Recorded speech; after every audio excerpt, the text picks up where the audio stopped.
1 கொரிந்தியர் 12ஆம் அதிகாரத்தில் 7வது வசனத்திலிருந்து 11வது வசனம் வரைக்கும் உள்ள பகுதியை நாம் தியானித்து வருகிறோம். அதையே நாம் இன்றைக்கு சுருக்கமாக அவைகளை நாம் மொத்தமாக தியானித்து அந்த பகுதியை நாம் நிறைவு செய்ய வேண்டும் என்று நான் கர்த்தருக்குள் வாஞ்சிக்கிறேன். அந்த வேத பகுதியை நாம் முதல்ல வாசிச்சிடலாம். வாசித்துட்டு அந்த பகுதியிலிருந்து நாம் கர்த்தருடைய வார்த்தை தியானிக்கலாம். 1 கொரிந்தியர் 12:7 முதல் 11 வரைக்கும். ஆவியினுடைய அனுக்கிரகம் அவனவனுடைய பிரயோஜனத்துக்கென்று அளிக்கப்பட்டிருக்கிறது. இதை நான் ஏற்கனவே சொன்னேன். பரிசுத்த ஆவியானவருடைய அனுக்கிரகம், the manifestation of the Spirit, பரிசுத்த ஆவியானவரால் வெளிப்படக்கூடிய அருள் கொடைகள் நமக்கு அவனவனுடைய பிரயோஜனத்துக்குன்னு சொல்லியிருக்கு. ஆனால் அது அப்படி கிடையாது.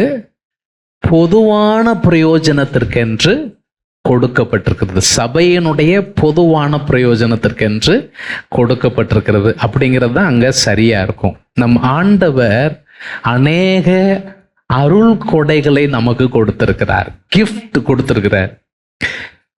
கடந்த வாரத்தில், அதற்கு முந்தின வாரம்னு நினைக்கிறேன், ஒரு அங்கிள் எங்களுடைய மாமியார்கிட்ட உங்களுக்கு நான் ஒரு கிஃப்ட் வாங்கி தரணும், என்ன கிஃப்ட் வாங்கி தரலாம் அப்படின்னு கேட்டாங்க. அவங்க எங்களுக்கு ரொம்ப நெருக்கமானவர்கள். அவங்கள பார்த்து சொன்னாங்க, என்னையா கிஃப்ட் வாங்கி தர போறீங்க, நீங்க கிடைச்சதே எங்களுக்கு ஒரு பெரிய கிஃப்ட். பொதுவாக அநேக நேரத்தில் நாம பரிசுகளை நாடுகிறதை விட பரிசை தருகிறவரை நாட வேண்டியது அவசியம். ஆனால் நாம் அநேக நேரத்தில் அதை செய்கிறதில்லை.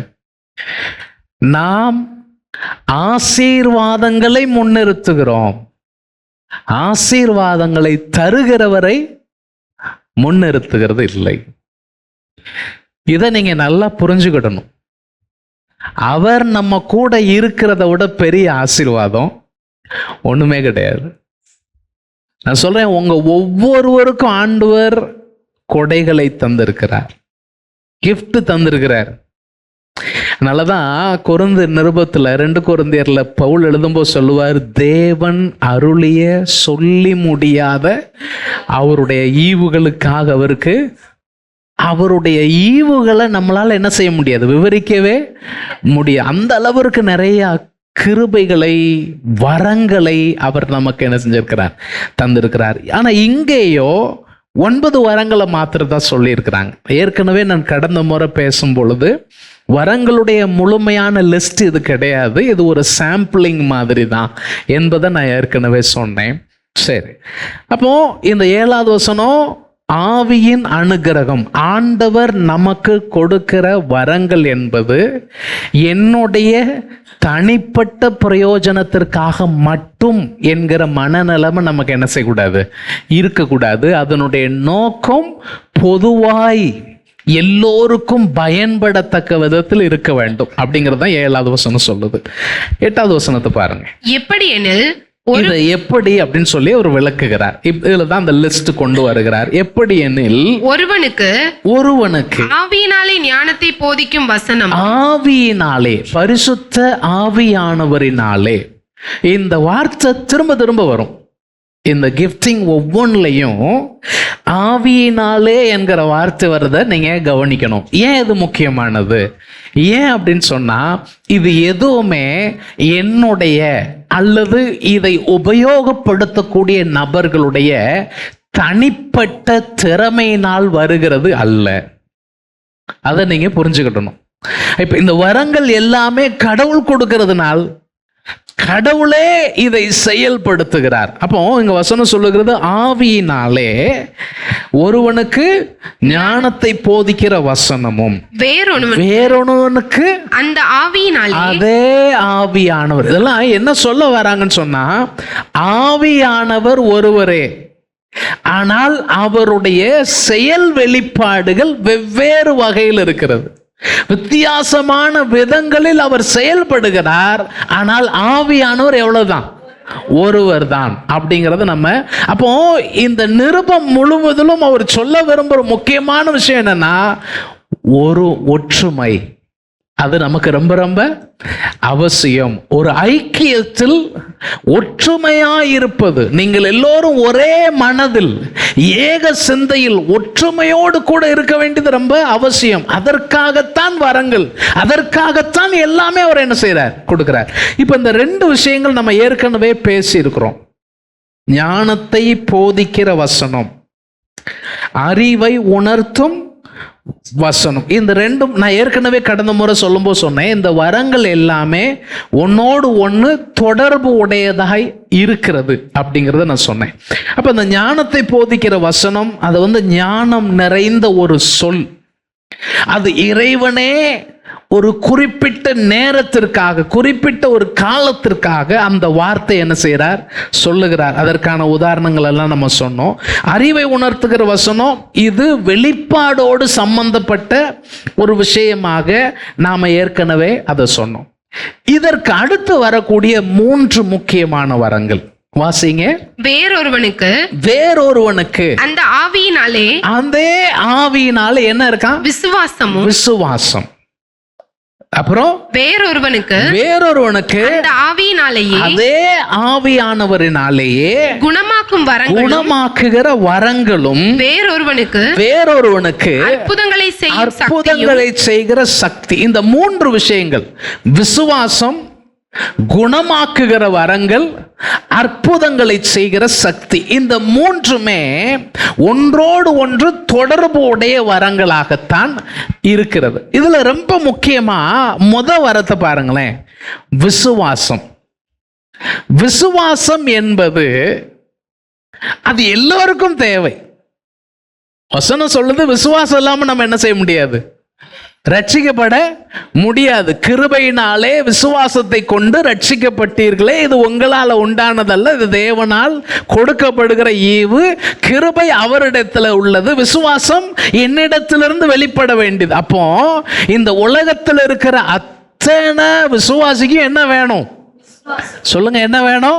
விசுவாசம் இல்லாமல் தேவனுக்கு பிரியமா இருக்க முடியாது. ஆனா அதே நேரத்தில் இந்த இடத்துல விசுவாசம் வரமா சொல்றதுக்கு காரணம் என்னன்னு சொன்னா, சிலருக்கு இயற்கைக்கு அப்பாற்பட்ட விதத்துல ஒரு அசைக்க முடியாத, ஆண்டவர் மேல அசைக்க முடியாத ஒரு நம்பிக்கை, அது மற்றவங்க அவங்களுக்கு அந்த மாதிரி ஒரு நம்பிக்கை என்ன செய்யாது, இருக்காது. சிலருக்கு அப்படிப்பட்ட ஒரு நம்பிக்கை, ஒரு அசைக்க முடியாத விசுவாசம், அதை வேதம் என்னன்னு சொல்லுது, வரம் என்று சொல்லுகிறது. இந்த இதே 1 கொரிந்தியர் 13:2 பார்த்தீங்கன்னா, மலைகளை பெயர்க்கத்தக்க விசுவாசம் எனக்கு இருந்தாலும் அன்பு எனக்கு இராவிட்டால் ஒன்றுமில்லை. அப்போ ஒருத்தருக்கு என்ன விசுவாசம் இருக்கான், மலையை கூட என்ன செஞ்சிருவாராம், பெயர்த்துருவாராம். அவ்வளோ பெரிய விசுவாசம் அப்படின்னு சொல்லப்பட்டிருக்கிறது. இயேசுவே கூட சுவிசேஷங்கள்ல சொல்லும்போது, ஒரு அசுத்தாவி பிடித்த ஒரு பையனை சீசர்களால சுகமாக்க முடியல. அப்ப சீசர்கள் இயேசுவிடத்துல தனியா கேட்காங்க, ஏன் எங்களால் கூடாமல் போயிருச்சு, ஏன் எங்களால முடியல, நடக்கல? அப்போ அவர் சொல்றாரு, உங்கள் அவிசுவாசத்தினாலே தான், நீங்க விசுவாசிக்கல. கடுகு விதையளவு உனக்கு விசுவாசம் இருந்தா நீ நம்பிக்கையோட இந்த மலையை பெயர்ந்து அப்புறமாய் சமுத்திரத்துல போன்னு சொன்னா அது அப்படியே நடக்கும். நீ அவிசுவாசப்படாம நம்பணும். நான் திருமணமான புதிதுல சிவந்திபுரத்துல இருந்த சபை பார்த்தீங்கன்னா நிறைய மலை, அந்த மலை வழியா ஏறி தான் உள்ள சபைக்கு போகணும். வீட்டுக்கு முன்னாலே பெரிய பாறை. எங்கள் மாமனார், என் பொண்ணு, மூத்த பொண்ணு ஓரளவுக்கு நடக்கிற ஸ்டேஜுக்கு அப்போ தான் இருக்கிறான். அப்போ கொஞ்சம் கொஞ்சம் பேச ஆரம்பிப்பான். இவரும் அவளுமா சேர்ந்து நடப்பாங்க, அந்த மலையை சுற்றி நடந்துக்கிட்டே இவர் சொல்லி கொடுப்பார், மலையே அப்பாலை போ, அப்பாலை போ, இயேசுவின் நாமத்தில் இடம் உண்டாவதாக, இடம் உண்டாவதாக அப்படியே சொல்லுவாங்க. கிட்டத்தட்ட ஒரு 2 ஆண்டுகள் கழிச்சு பார்த்தா அந்த இடத்துல இருக்கிற பாறைகள் எல்லாம் கிளியர் பண்ணி அதை விசாலமாக்கி, அந்த நாட்கள்ல இருந்தவங்க இன்னைக்கு அந்த பகுதிக்கு வந்தா அந்த பகுதி அடையாளமே அவங்களுக்கு தெரியாது. அந்த அளவுக்கு அந்த இடமே மாறிடுச்சு. நமக்கு முன்னால இருக்கக்கூடிய தடைகள் தடையாவே நம்ம பார்த்துட்டு இருந்தோம்னா அது வாழ்க்கை முழுசும் என்னவா தான் இருக்க போகுது? தடையாவே தான் இருக்கும். ஆனா கர்த்தருடைய நாமத்துல நாம விசுவாசத்தோடு இந்த தடைகளை தாண்டி முன்னேற கர்த்தர் எனக்கு உதவி செய்வார், எனக்கு பலம் தருவார், எனக்கு கிருபை தருவார் அப்படின்னு நம்ம நம்பணும். நமக்கு முன்னால இருக்கிற பிரச்சனை மலை போல தெரியலாம். இதை நான் எப்படி கடக்க போகிறேன், கடக்கிறதுக்கு எனக்கு வாய்ப்பு இருக்கான்னு தோணலாம். ஆனா நம்ம ஆண்டவர் மேல வச்சிருக்கிற விசுவாசத்தை விட்டுறவே கூடாது. ஒரு ஆமென் சொல்லுங்க.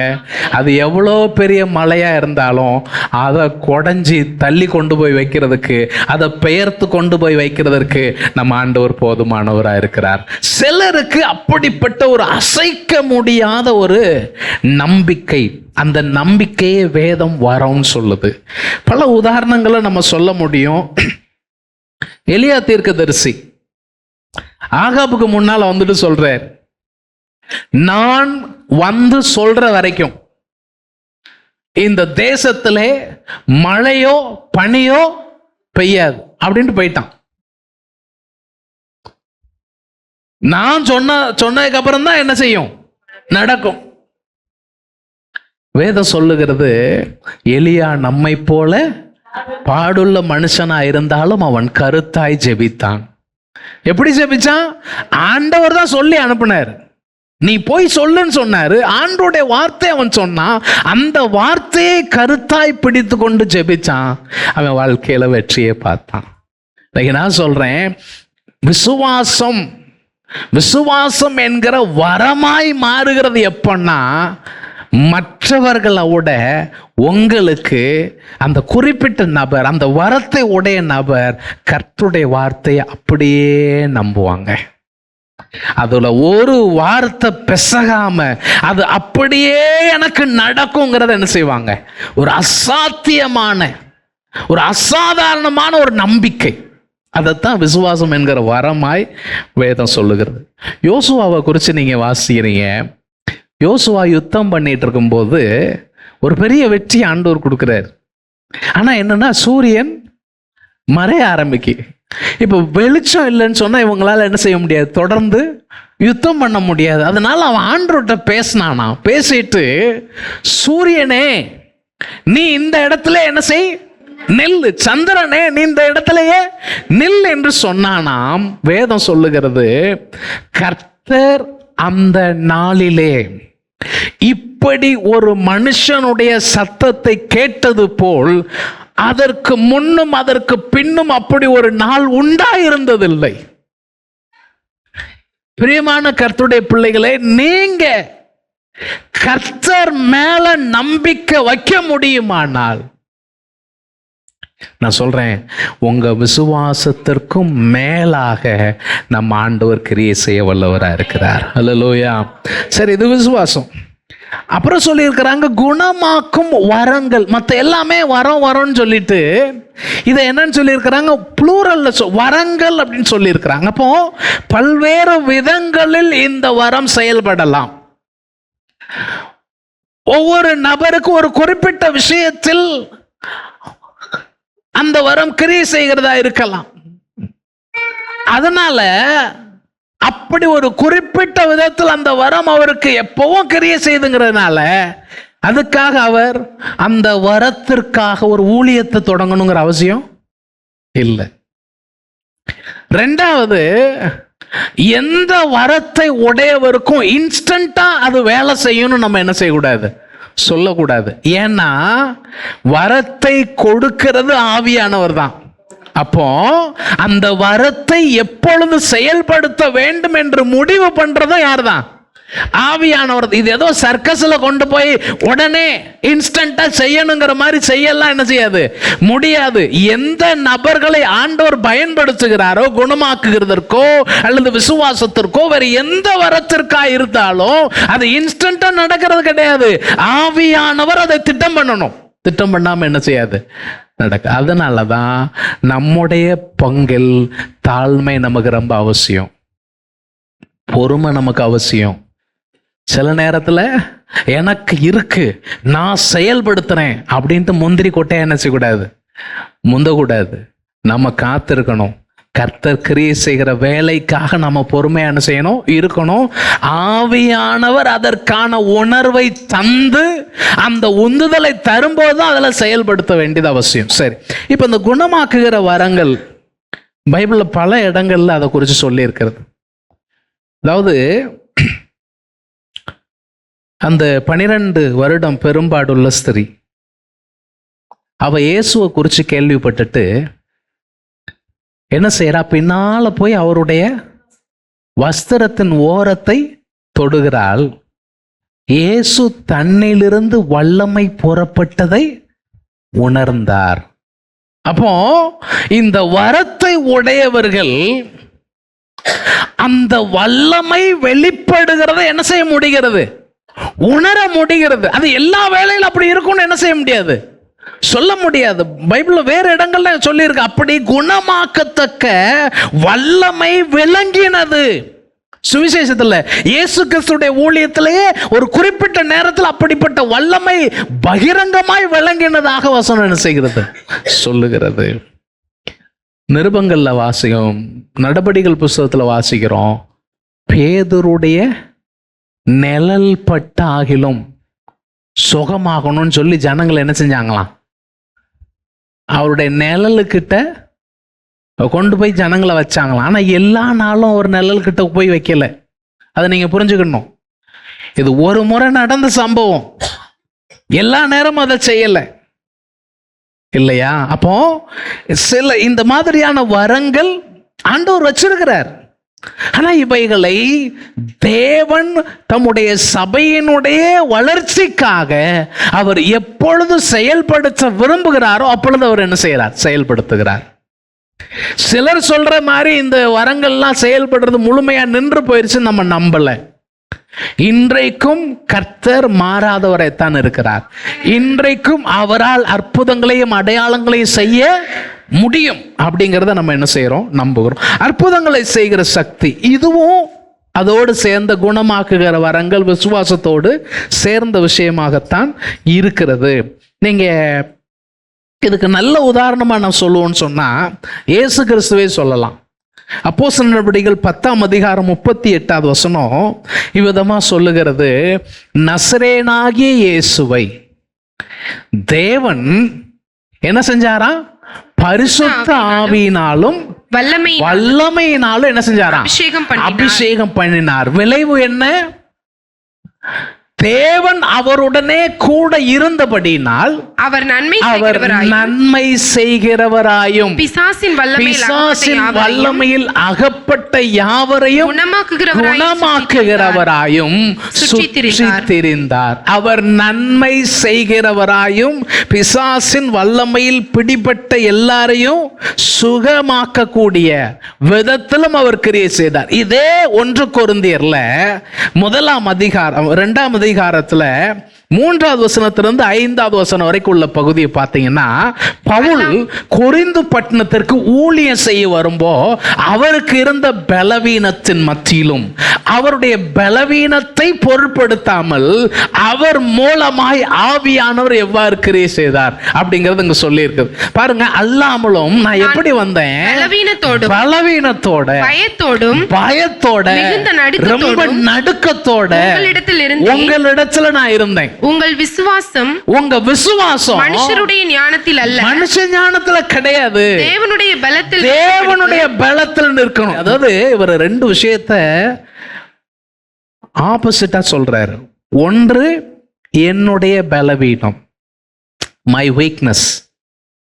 இங்க என்ன சொல்றாரு? தேவனுடைய பலம். நான் பலவீனமா இருக்கும் போது கூட என்னுடைய பலவீனத்துக்கு மத்தியில தேவனுடைய பலம் உங்களில் விளங்கி அந்த விசுவாசம் என் ஞானத்தில் அல்ல தேவனுடைய பலத்தில் நிற்கும்படி என் பேச்சு என் பிரசங்கம் மனுஷ அது மனுஷ ஞானத்துக்கு உரிய நயவசனம், உங்களை ஈர்க்கக்கூடிய விதத்துல அதற்கான எல்லா மெத்தடெல்லாம் நான் படிச்சு வச்சு ஒரு பெரிய பேச்சாளனை போல நான் வசனிப்போடு கூட பேச முயற்சி செய்யல. ஆவியினாலும் என்னுடைய பேச்சும் என்னுடைய பிரசங்கமும் பரிசுத்த ஆவியானவராலும் பலத்தினாலும் அவருடைய பலத்தினாலும் உறுதிப்படுத்தப்பட்டதாயிருந்தது. இதுதான் தேவனுடைய சக்தியா சொல்றோம். இது உண்மையிலேயே அற்புதங்களை செய்கிற சக்தி. அந்த அற்புதங்களை செய்ய ஆண்டவர் பயன்படுத்துகிற நபர் சக்தியே இல்லாதவரா இருக்கலாம், பலமே இல்லாதவரா இருக்கலாம், பயந்து நடுங்கிக்கிட்டு இருக்கிறவரா இருக்கலாம். சில நேரங்கள்ல சிலரை பார்த்து சொல்றோம் இவங்க ரொம்ப தைரியசாலின்னு சொல்றோம். ஆனா உண்மையிலேயே அவங்களுக்குள்ள என்ன இருக்கலாம்? பயமும் நடுக்கமும் இருக்கலாம். இதெல்லாம் எப்படி போய் நம்ம ஃபேஸ் பண்ணுவோங்கிற எண்ணம் அவங்களுக்கு என்ன செய்யலாம். ஆனா நமக்கு பார்க்க என்ன தெரியும்?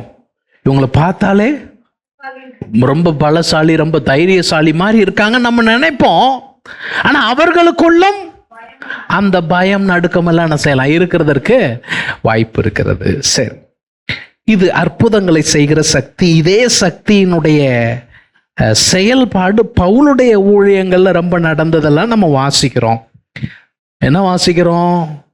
வேதம் சொல்லுது, ஆண்டவர் பவுலுடைய கைகளினாலே விசேஷித்த அற்புதங்களை எல்லாம் செய்தார்னு சொல்லி அவருடைய கர்ச்சிப்பு கூட ஜனங்கள் மத்தியில் அற்புதத்தை செய்யறதுக்காக என்ன செய்தது? பயன்பட்டதாக நாம வாசிக்கிறோம். சரி, அப்ப இந்த மூன்றுமே ஒன்றோடு ஒன்று தொடர்புடைய வரங்கள். எதெல்லாம்? விசுவாசம், குணமாக்குகிற வரங்கள், அப்புறம் அற்புதங்களை செய்கிற சக்தி. இது எல்லாத்தையும் யார் தான் தராரு? ஆவியானவர் தான் தரார். சரி, மீதம் இருக்கிற அடுத்த காரியங்களையும் பார்க்கலாமே. அடுத்து என்ன சொல்லி இருக்கிறாங்க? வேறொருவனுக்கு தீர்க்க தரிசனம் உரைத்தலும். என்னதுங்க? தீர்க்க தரிசனம் உரைத்தல். தீர்க்க தரிசனம்னா என்ன? தீர்க்க தரிசனம் என்பது என்ன? வருகிற காரியங்களை, இனி நடக்க போகிற காரியங்களை முன்னறிவிப்பது தீர்க்க தரிசனம். தீர்க்க தரிசனம் எவ்வாறு வெளிப்படணும், இதை நம்ம ரொம்ப டீட்டெயில்டா நம்ம வருகிற நாட்கள்ல நம்ம பகிர்ந்து கொள்ளுவோம். ஆனா ஒரே ஒரு வசனத்தை நம்ம காமிக்கிறது நல்லா இருக்கும்னு நினைக்கிறேன். 1 கொரிந்தியர் 14:3 வசனம் சொல்லுகிறது, தீர்க்க தரிசனம் சொல்லுகிறவனோ மனுஷருக்கு பக்தி விருத்தியும். முதல் விஷயம் என்ன நடக்கணுமா? பக்தி விருத்தி. இதை வேறு வார்த்தையில சொல்லுவோம்னு சொன்னா எடிஃபிகேஷன் அல்லது பர்சனல் குரோத். கர்த்தருக்குள் ஒரு வளர்ச்சிக்கு நேராக என்ன சொல்லணும்? தீர்க்க தரிசனம் சொல்லணும். அவர் ஆண்டவருக்குள்ள வளரணும். கண்ணை மூடிட்டு எனக்கு பிளேன் தெரியுது, நீ அமெரிக்காவுக்கு போற, நீ லண்டனுக்கு போற, நீ ஐரோப்பாவுக்கு போற, அதெல்லாம் தீர்க்க தரிசனம் கிடையாது. அது தேவையும் இல்லை. ஏடிஎம் கார்டு நம்பர் இது, உன் ஏடிஎம் கார்டுக்கு இப்போ பணம் வரப்போகுது, மிராக்குலஸாக பணம் வரப்போகுது, அதெல்லாம் தேவையில்லை. அது என்னமோ சர்க்கஸ்காரை வித்தை காட்டுற மாதிரி இருக்கு, மாய வித்தைக்காரை மாதிரி. இன்னைக்கு நிறைய பேர் மாய வித்தை காட்டிட்டு இருக்கிறாங்க. அதெல்லாம் தேவையில்லை. தீர்க்க தரிசனத்தினுடைய பிரதான நோக்கம் என்னன்னா, அதை கேட்கிறவங்க தனிப்பட்ட விதத்தில் கர்த்தரில் வளருகிறார்களா, அவங்கள கட்டி எழுப்பப்படுகிறார்களா, அதுதான் தீர்க்க தரிசனத்துடைய நோக்கம். ரெண்டாவது என்ன சொல்றாங்க பாருங்க, புத்தி சொல்றது. தீர்க்க தரிசனத்துல என்ன இருக்கணும்? புத்தி சொல்லுதல் இருக்க வேண்டும். அது எப்படிப்பட்ட அந்த புத்திங்கிற வார்த்தையை ஆங்கிலத்தில் எக்ஸார்டேஷன் அப்படின்னு சொல்லியிருக்கிறாங்க. இந்த எக்ஸார்டேஷன் அப்படிங்கிற வார்த்தைக்கு அதை வேறு மாதிரி ஒரு அர்த்தம் சொல்லலாம். எச்சரிப்போடு கூட புத்தி சொல்றது. ஒரு முன்மாதிரியை காண்பித்து எச்சரித்து புத்தி சொல்றது, அறிவுரை சொல்றது. அது எதுல நடக்கணும்? தீர்க்க தரிசனத்துல. அப்புறம் ஆறுதல். நிறைய நேரங்கள்ல அநேகருக்கு தீர்க்க தரிசனம்னால என்னவா வேணும்? ஆறுதலா பேசணும். சிலர் பப்ளிக் மீட்டிங்ல போய் உக்காந்துட்டு, ஆண்டவரே இன்னைக்கு இந்த பிரசங்கியார் மூலமா என் பேரை நீங்க சொல்லி கூப்பிடணும் ஆண்டவரே. எம்மா, அவர் உன்னை பேர் சொல்லி தான் அழைச்சிருக்காரு. இப்படிதான் அழைச்சிருக்காரு, பேர் சொல்லி தான் அழைச்சிருக்கிறாரு. அது எப்பவுமே உங்க அம்மா வயித்துல இருக்கும் போதே உன்னை பேர் சொல்லி அழைச்சிருக்கிறாரு. உன்னை எப்ப தெரிஞ்சுக்கிட்டாரு? உலக தோற்றத்துக்கு முன்னாலே தெரிஞ்சுக்கிட்டாரு. இப்போ ஒரு பிரசங்கியார் மூலமா உன் பேரு வெளியே வரணுங்கிற அவசியம். அப்படி ஒரு ஜெபம். ஏன்னா அந்த பிரசங்கியார் என்ன செய்யறார்? யார் இந்த சரஸ்வதி? ஆண்டவர் உன்னை தொடுகிறார். சூசை சூசை, உன் வீட்டுக்கு வரப்போகிறது ஒரு மேசை. கேட்க நல்லா இருக்கு, தேவையில்லை. தீர்க்க தரிசனத்துடைய நோக்கம் அது கிடையாது. தீர்க்க தரிசனம் என்ன செய்யணும்? கர்த்தருக்குள்ள வளர்க்கணும். தீர்க்க தரிசனம் எனக்கு புத்தி சொல்லணும். நான் இன்னைக்கு தப்பா நடந்துகிட்டு இருக்கேன்னா என்னைய பார்த்து, மகனே நீ இப்போ போயிட்டு இருக்கிற ரூட்டு சரியில்லை, உன் ரூட்டை நீ என்ன செய்யணும்? மாத்து, இல்லைன்னா உனக்கு பாதிப்பு வரப்போகுது. அதான் தீர்க்க தரிசனம். அதுக்காக எப்பவுமே நீ நாசமா போவானே சொல்லிட்டு இருக்க கூடாது. தீர்க்க தரிசனம் என்பது முழுமையா செயல்படக்கூடிய விஷயம். அதுல எச்சரிப்பு இருக்கிறது, அதுல ஆறுதல் இருக்கிறது, அதுல நடத்துதல் இருக்கிறது, அதுல வளர்ச்சி இருக்கிறது. இதுதான் தீர்க்க தரிசனம். சரி, நம்ம நேரம் இல்லை. அப்ப இந்த தீர்க்க தரிசனம் சொல்லும் பொழுது அது வெறுமனே ஒரு வரும் கால முன் அறிவிப்புக்காக மாத்திர இருக்கிற வார்த்தையா இருக்கக்கூடாது. நிகழ்கால சூழ்நிலைக்கும் தேவன் தரக்கூடிய ஒரு செய்தியா என்ன செய்யணும்? இருக்க வேண்டும். அப்படிங்கிறது ரொம்ப ரொம்ப அவசியம். அப்ப தீர்க்க தரிசனம் யாரெல்லாம் சொல்லலாம்?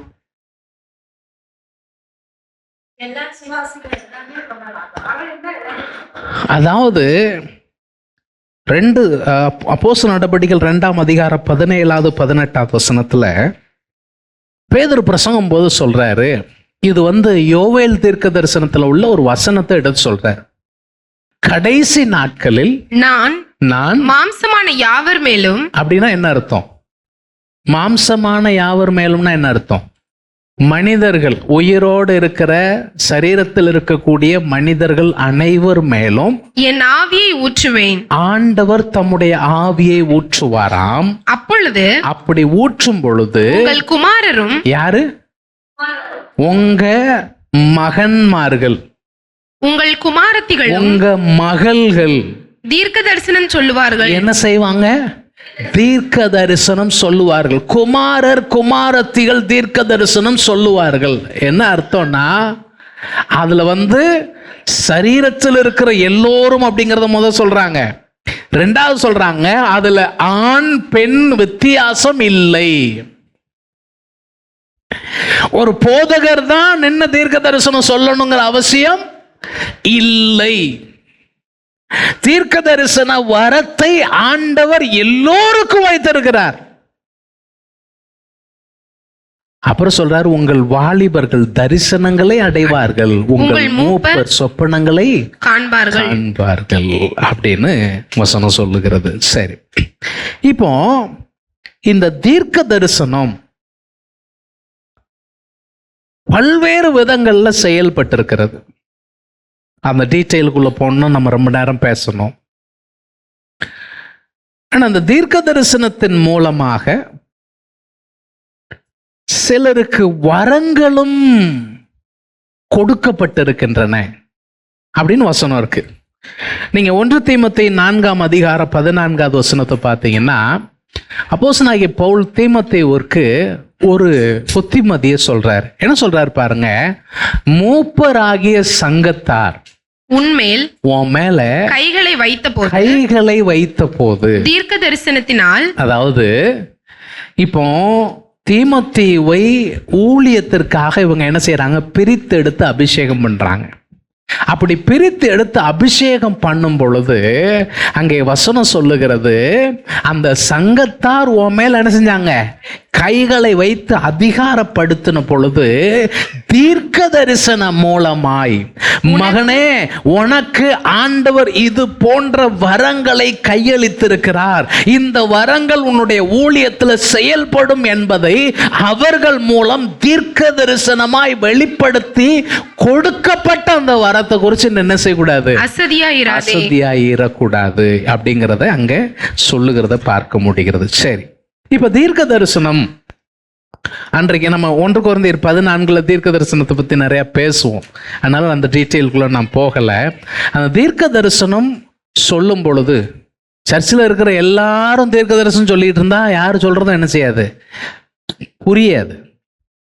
அப்போ ஒருத்தர் சொல்லும் போது இன்னொருத்தர் என்ன செய்யணும், அமைதியா இருக்கணும். ஏன்னா தீர்க்கதரிசிகளுடைய ஆவிகள் தீர்க்கதரிசிக்கு என்னவா இருக்கு, கட்டுப்பட்டு இருக்கிறது என்பதெல்லாம் சொல்றாங்க. ஆனா அதே நேரத்துல சொல்லப்படுகிற தீர்க்க தரிசனம் சரிதானா என்பதை உட்கார்ந்து இருக்கிற மற்றவர்கள் நிதானிக்க வேண்டும். ஒரு ஆமென் சொல்லுங்க. நான் தீர்க்க தரிசனம் சொன்னா யாரும் அதை எதிர்த்து பேசக்கூடாது அப்படின்னா அது பைபிள் படி சரி கிடையாது.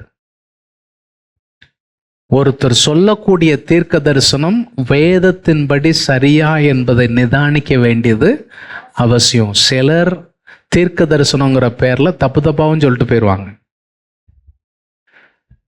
எங்களுக்கு நாங்க அப்படியெல்லாம் நிறைய வந்திருக்கிறோம், அந்த வழியிலெல்லாம் கடந்து வந்திருக்கிறோம், அதனால எங்களுக்கு தெரியும். ஒருத்தர் வந்து எனக்கு தீர்க்க தரிசனம் சொன்னார், எனக்கும் என் மனைவிக்கும், உனக்கு நான் கொடுத்திருக்கிற மூத்த பிள்ளை, அந்த பிள்ளைய வந்து நீ திருமணமாகாம கன்னியாவே நீ வளர்க்கணும், அவளை என் ஊழியத்துக்குன்னு தெரிஞ்சுக்கிட்டேன், அவளுக்கு அடுத்து ஒரு ஆண் மகனை உனக்கு தருவேன், அந்த ஆண் மகனை நீ உனக்காக என்ன செஞ்சுக்கலாம். அந்த ஆண் மகன் தான் இப்ப சேலை கட்டி உட்கார்ந்துருக்கு.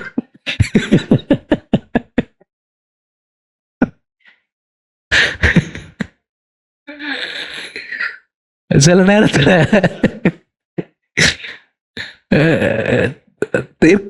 தீர்க்க தரிசனங்கிற பேர்ல என்னத்தையாவது என்ன செஞ்சிருவாங்க. ஆமா, அது ஏதோ ஒரு ஒரு ஒரு குடுகுடுப்புக்காரன் பேர் சொல்லி இந்த வீட்டில் அம்மா சொன்னா வந்து இருக்கா அப்படின்ட்டு போற மாதிரி, அது தீர்க்க தரிசனம் கிடையாது. அதனால நான் எங்க வீட்டை மட்டும் சொன்னேன், சரி ரைட்டு, இவர் சொல்றது உண்மையா உருட்டாங்கிறது நமக்கு அடுத்து பிள்ளை பிறக்கும்போது தெரிஞ்சுக்கிடும். அது வரைக்கும் நம்ம என்ன செய்வோம், பொறுமையா இருப்போம்.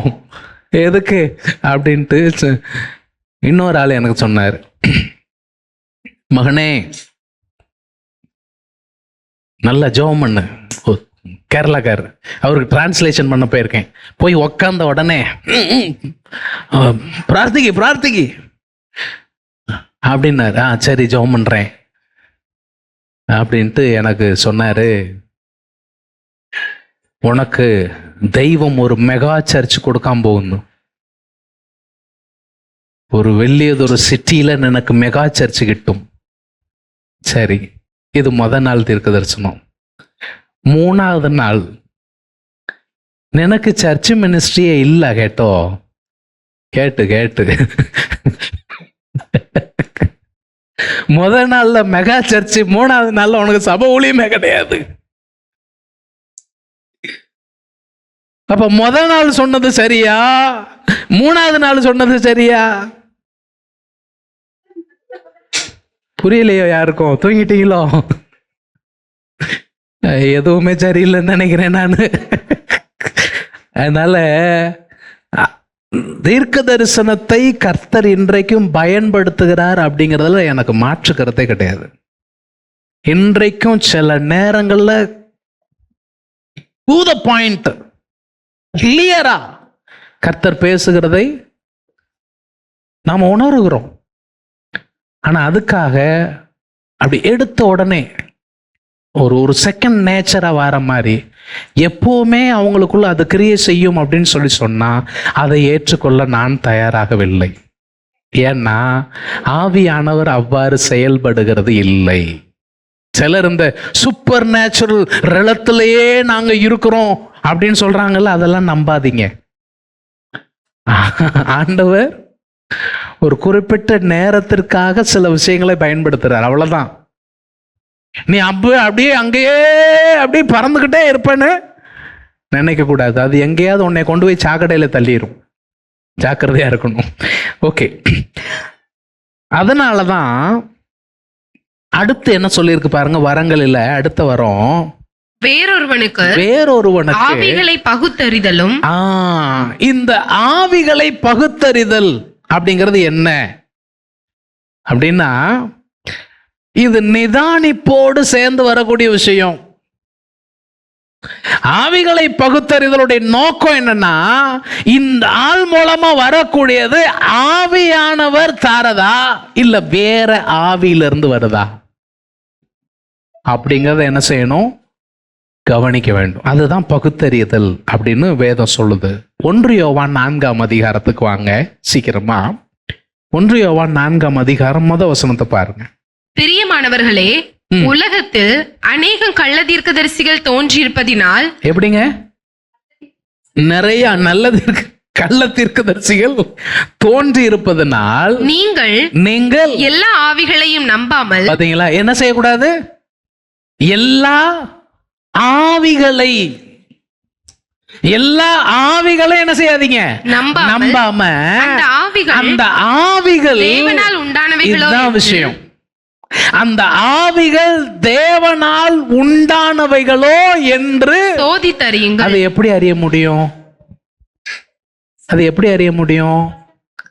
அடுத்த வசனத்துல என்ன சொல்றாங்க பாருங்க. தேவ ஆவியை நீங்கள் எதனாலே அறியலாம் என்றால். எதனால அறிய முடியும்? மாம்சத்தில் வந்த இயேசு கிறிஸ்துவை, மாம்சத்துல வந்த கிறிஸ்து இயேசுவை அறிக்கை பண்ணுகிற எந்த ஆவியும் தேவனால் உண்டாயிருக்கிறது. அப்படி அறிக்கை பண்ணலன்னா அது தேவனால் உண்டானது அல்ல. இது ஒரு விஷயம். இன்னொன்று எப்படி அறிஞ்சுக்கிடலான்னு சொன்னா, அவர்கள் சொல்லி இருக்கிற விஷயம் உண்மையிலே நடக்கும்னு சொன்னா அவர்கள் உண்மையான தீர்க்க தரிசனம் சொன்னவர்கள், இல்லைன்னா அவர்களை நம்ப வேண்டிய அவசியம் இல்லை அப்படின்னு தான் வேதம் நமக்கு சொல்லுகிறது. சில நேரங்களில் ஆண்டவர் வெளிப்படுத்திருக்கிற விஷயம் அத விளக்கி சொல்றவங்க தவறா கூட சொல்லிடலாம்.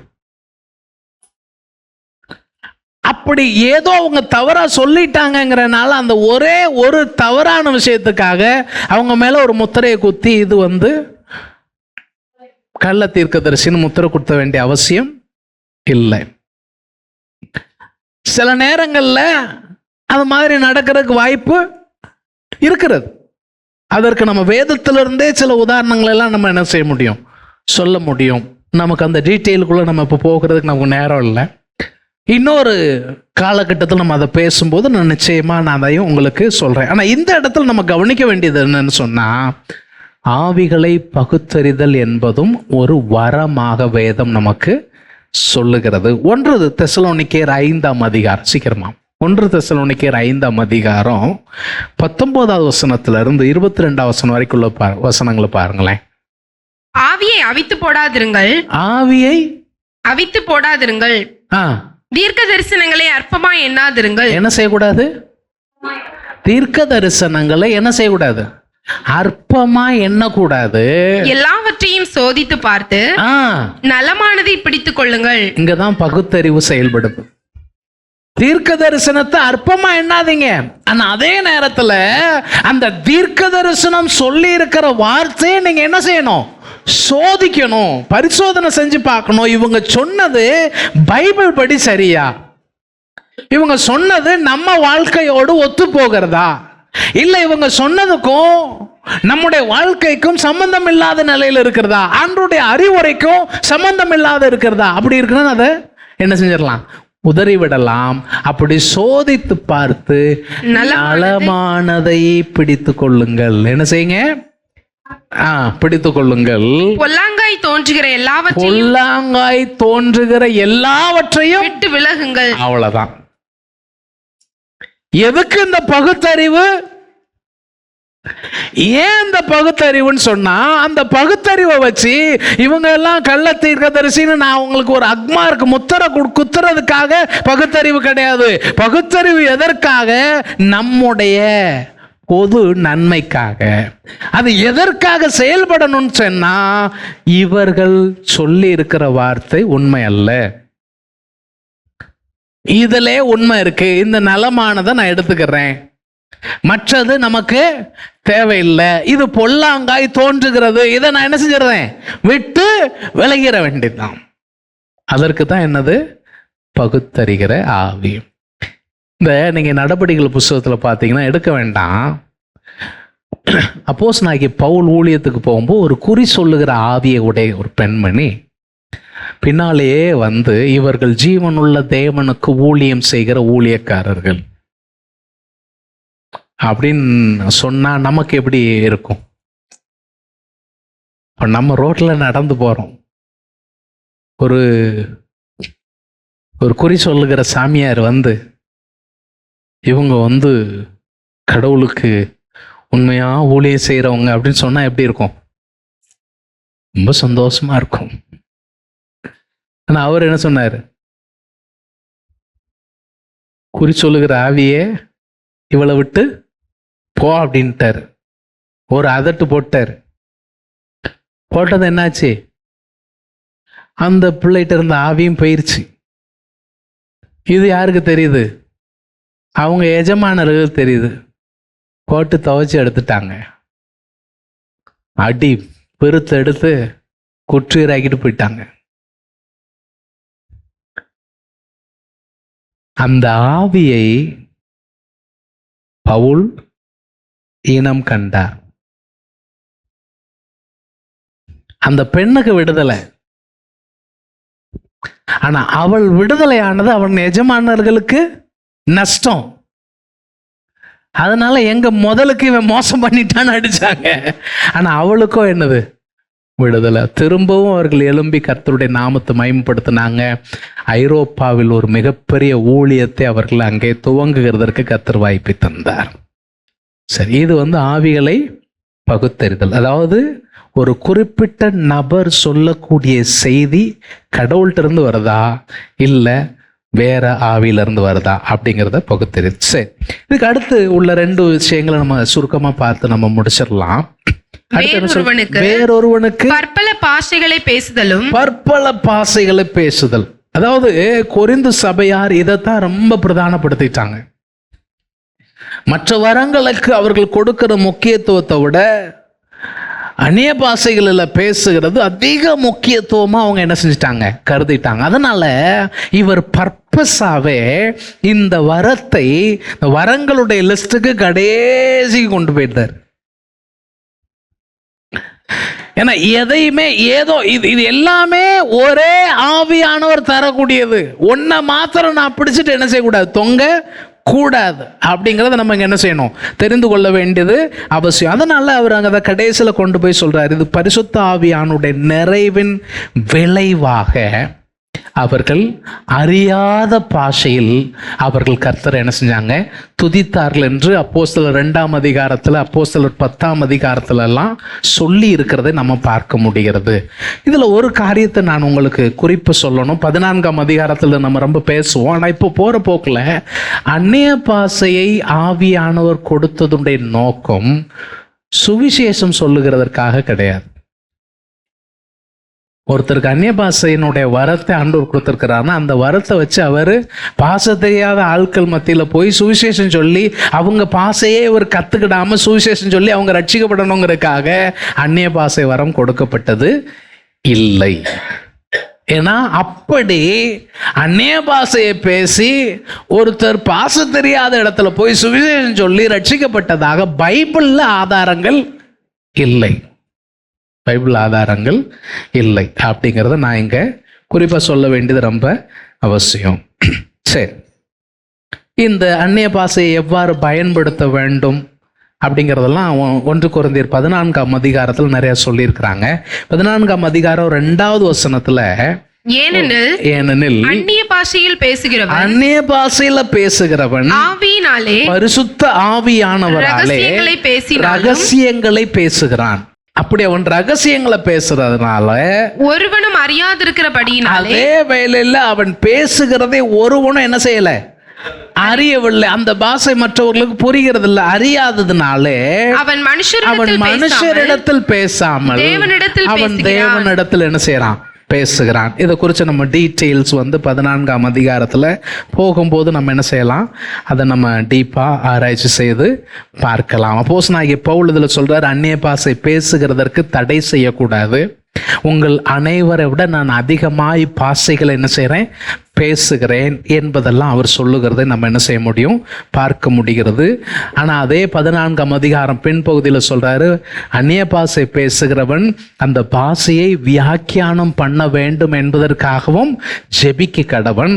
அவ்வாறு வியாக்கியானம் பண்ண அவனுக்கு இல்லை அப்படின்னு சொன்னால், அந்த வரம் இல்லை என்று சொன்னால், அவன் தனக்கும் தேவனுக்கும் தெரிய என்ன செய்யட்டும், பேச கடவன் என்பதை அங்கே சொல்லுகிறத நம்ம பார்க்க முடியுது. இது 14ஆம் அதிகாரத்தில் அந்நிய பாஷைக்கும் தீர்க்க தரிசனத்துக்கும் உள்ள வித்தியாசத்தை நம்ம டீட்டெயில்டாக பேசுவோம்.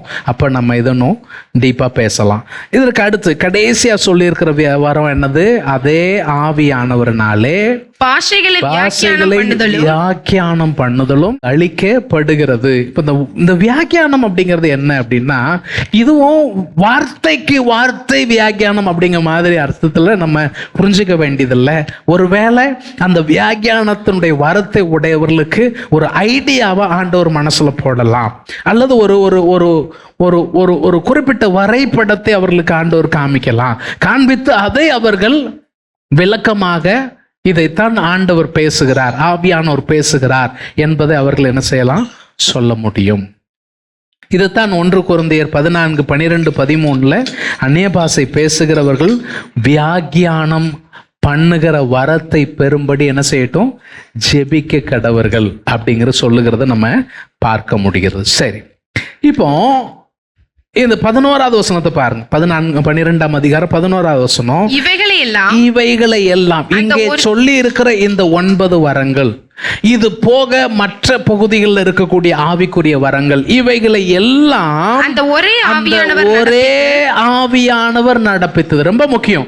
அந்த ஒரே ஆவியானவர் நடப்பித்து தமது சித்தத்தின்படியே அவனவனுக்கு அவருடைய விருப்பம், யார் விருப்பம், ஆவியானுடைய விருப்பத்தின்படியே அவன் அவனுக்கு பகிர்ந்து கொடுக்கிறார். அப்ப இந்த வரங்கள் எல்லாம் ஆவியானவர் அவர் சித்தப்படி பகிரப்பட்ட ஈவுகளா இருக்கின்றன.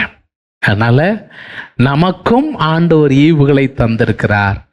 நீங்க ஆவியானவரிடத்துல ஜெபிக்கணும், நீங்க ஆண்டவர்கிட்ட ஜெபிக்கணும், ஆண்டவரே இந்த ஐக்கியத்தில் வைத்திருக்கிற எனக்கு நீர் என்ன வரத்தை தந்திருக்கிறீர், அதை நான் அறிந்து கொள்ள, அதை நான் என் வாழ்க்கையில செயல்படுத்த, அதன் மூலமாக இந்த ஐக்கியத்தின் வளர்ச்சிக்கு என்னுடைய பங்கை செயல்படுத்த எனக்கு உதவி செய்யும் ஆண்டவரே அப்படின்னு நாம் என்ன செய்யணும், கேட்கணும். அதன் மூலமாய் கிறிஸ்துவின் சபையில் என்னுடைய பங்கை நிறைவேற்ற கர்த்தர் எனக்கு உதவி செய்வாராக. முழங்கால் படியிடுவோம், கர்த்தருடைய முகத்தை நோக்கி பார்ப்போம். அன்பின் ஆண்டவரே, இந்த நாளிலே ஆவியானவர் தமது சித்தத்தின்படியே அருளுகிற வரங்களின் செயல்பாடுகளை குறித்து தியானிக்க கர்த்தர் கிருபை செய்தீர். ஆண்டவரே, உம்முடைய வரங்கள் எங்களுடைய வாழ்வில், எங்கள் சபையில் விசேஷமாய் செயல்பட வேண்டுமாய் உம்மை நோக்கி பார்க்கிறோம். பகிர்ந்தளிக்கிற ஆவியானவர் வரங்களை பகிர்ந்தளித்து உம்முடைய நாமத்திற்கு மகிமையை கொண்டு வர பண்ணும்படியாய் உம்மை நோக்கி பார்க்கிறோம். உம்முடைய கரத்தில் ஒப்பு கொடுக்கிறோம். ஆசீர்வதியும். உம்முடைய பிள்ளைகளை ஆசீர்வதித்து அனுப்பும். மீட்பர் இயேசுவின் நாமத்தில் பிதாவே, ஆமென், ஆமென்.